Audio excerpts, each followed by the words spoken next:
Assalamualaikum warahmatullahi wabarakatuh.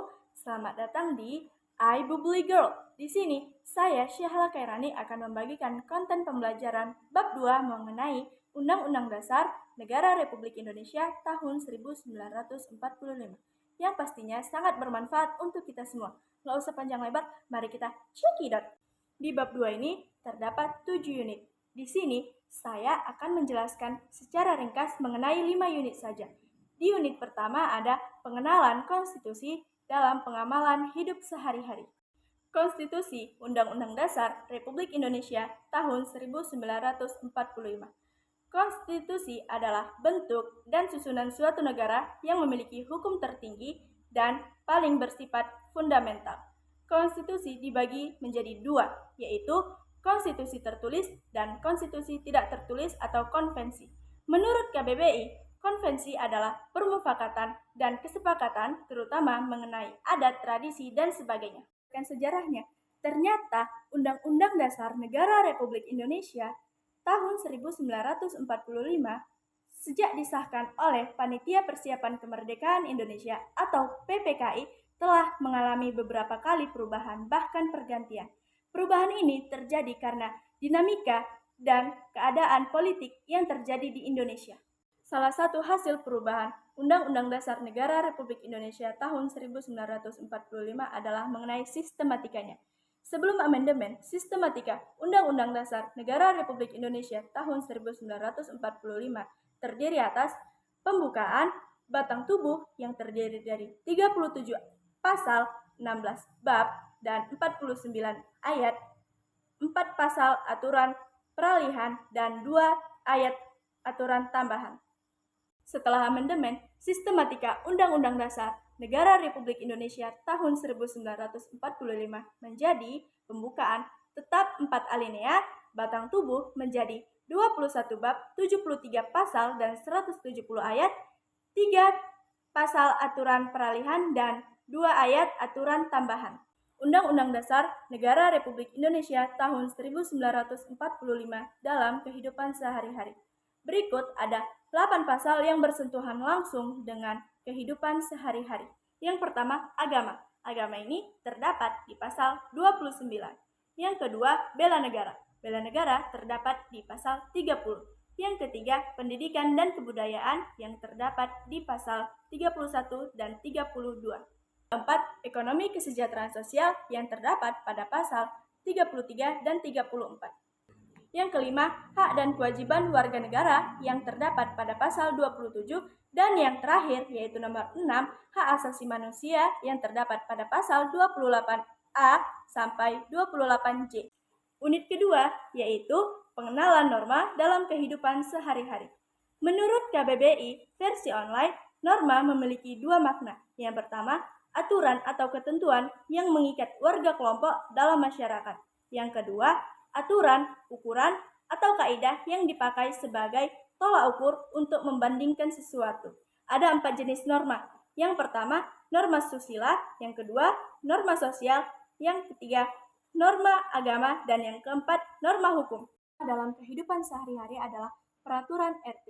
Di dalamnya misalnya seperti bagaimana cara mengurus KTP atau mendapatkan pengantar surat bila ingin mengurus izin berusaha di tingkat desa sampai kabupaten atau kota.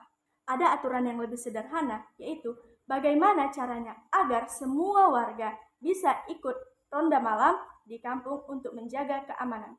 Hubungan erat Pancasila dan Undang-Undang Dasar Negara Republik Indonesia tahun 1945.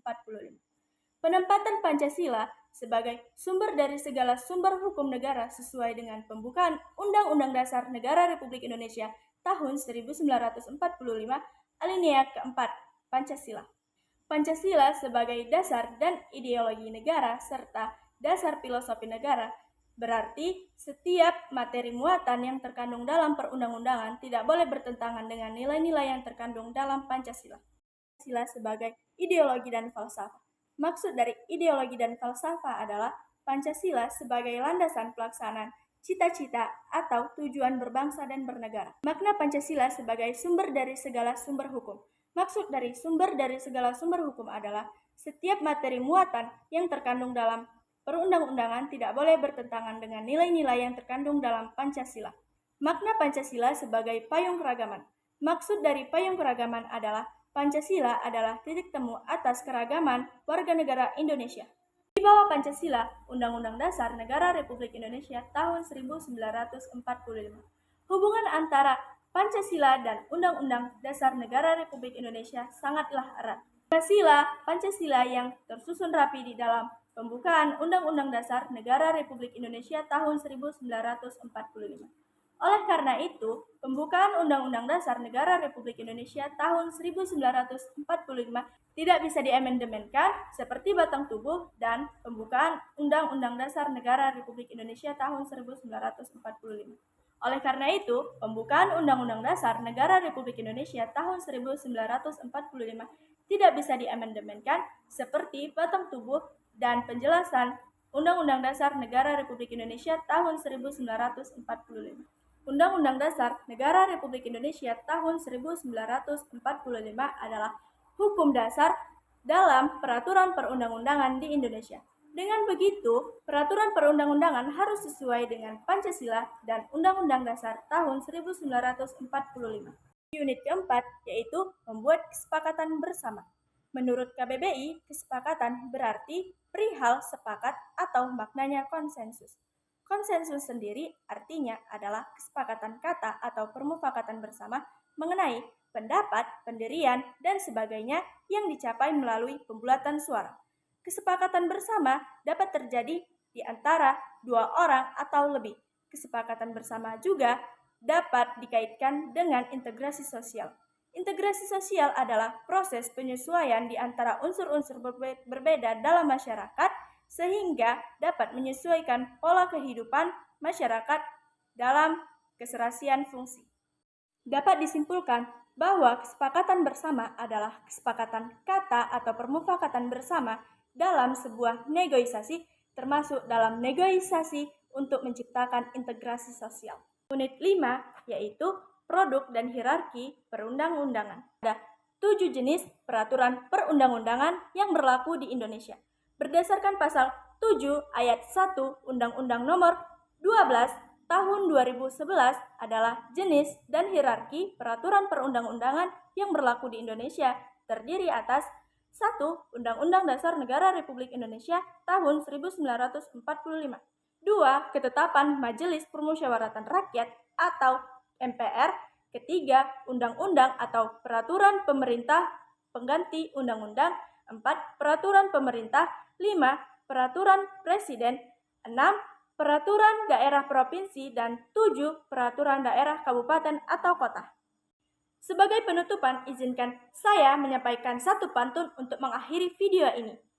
Nasi goreng rasanya gurih, dimakan di Kota Batu.